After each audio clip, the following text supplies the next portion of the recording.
Pagkatapos nga ng Pasko nila dito sa India ay New Year na naman at ipapakita ko nga sa inyo kung paano nga ba sila mag-celebrate ng New Year sa India. Sa video na ito ay makikita nyo yan. Dahil nga bagong taon ay maaga nga nagsigising ang mga tao dito. Kung napapansin nyo nga guys ay bihis na nga ang mga binan ko kasama si Baby Ivan at ngayon nga ay papunta na sila sa may temple. Pagsapit kasi ng alas 8 guys ay marami na nga magpupunta na iba't ibang mga tao dito sa bahay at magbabahay-bahay nga sila para mag-bless kung tawagin sa atin. Hello guys, kamusta kayo?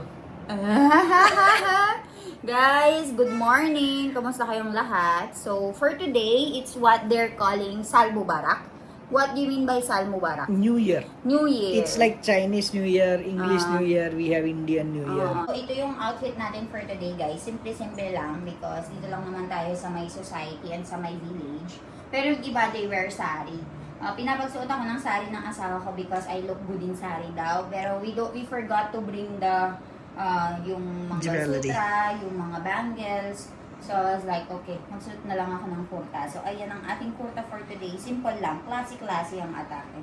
Meron nga silang ibang kalendaryo na sinusunod dito at ngayon nga ay New Year nila sa India. At syempre, kagaya na lamang kapag Pasko sa atin, dito man sa India ay kapag New Year, nagsusuot nga sila ng mga bagong damit at ngayong araw nga din ay magbibigayan sila ng pera. Kung tayo nga sa Pilipinas ay nagmamano tayo para magbigay ng respeto, dito naman sa India ay hinahawakan nga yung paa nila. Pagkatapos nga naming magbigay ng respeto sa mga lolo at lola namin or sa mga yumao, kay mother-in-law tsaka kay father-in-law ay tsaka naman nga kami pumunta sa may temple. Nang makarating nga sina mami dito ay sila naman ang magsistay sa bahay para nga mag-entertain ng mga bisita at kami naman mag-asawa kasama si Baby Ivan ay mag-iikot sa 3 temple dito. Dumating nga din yung performer dito na nakabihis ngayon bilang pulis kasi ngayon na nga siya mangongolekta ng parang donasyon mo nga sa kanya.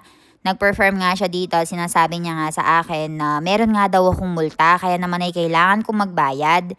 Talaga namang in character siya kaya naman ay tuwang-tuwa talaga kami sa kanya. Pagkatapos nga naming pumunta sa 3 temple ay mag-iikot-ikot nga kami sa mga kamag-anak namin dito, mga kapitbahay para nga magbigay ng respeto.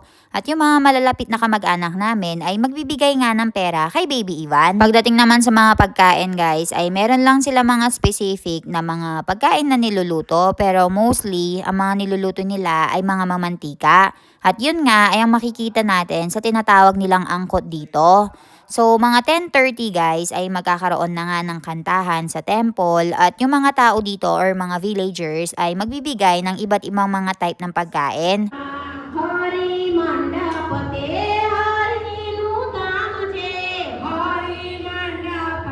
Pagkatapos nga bandang 11:30 to 12 ay magkakaroon nga ng pagtitipon-tipon dito sa temple. Pagkatapos ay kakantahan nga nila yung Panginoon nila. Kayo guys, ano yung nakasanayan nyo kapag New Year and ano yung usual pagkain na hinahanda nyo talaga?